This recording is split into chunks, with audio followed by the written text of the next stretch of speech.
के खिलाफ जंग जारी है। हालांकि कोरोना वायरस का दायरा इन दिनों खतरनाक हद तक बढ़ रहा है। कोरोना के खिलाफ बड़ी और सियासी शख्सियत की टीकाकारी मुहिम में शमूलियत के बाद रुझान बढ़ता जा रहा है। जम्मू कश्मीर के एलजी मनोज सिन्हा ने कोरोना का टीका लगवाया। जम्मू के गवर्नमेंट मेडिकल कॉलेज और अस्पताल में टीकाकारी मुहिम में शामिल हुए और कोरोना टीका की पहली डोज इन्होंने ली।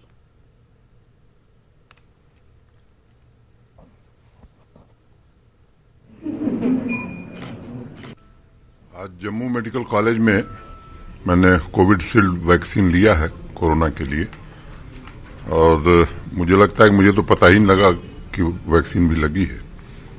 और मेरा निवेदन होगा जम्मू कश्मीर के सभी निवासियों से जो इस श्रेणी में आते हैं कि शीघ्र वैक्सीनेशन लेने का कष्ट करें। और ये पूरी तरह सुरक्षित है। देश के वैज्ञानिकों पर और आविष्कारकर्ताओं पर हम सबको भरोसा है। मैं उन सभी लोगों के प्रति आभार व्यक्त करता हूं और उनका अभिनंदन करता हूं जिन्होंने भारत को इस मामले में सक्षम बनाया है।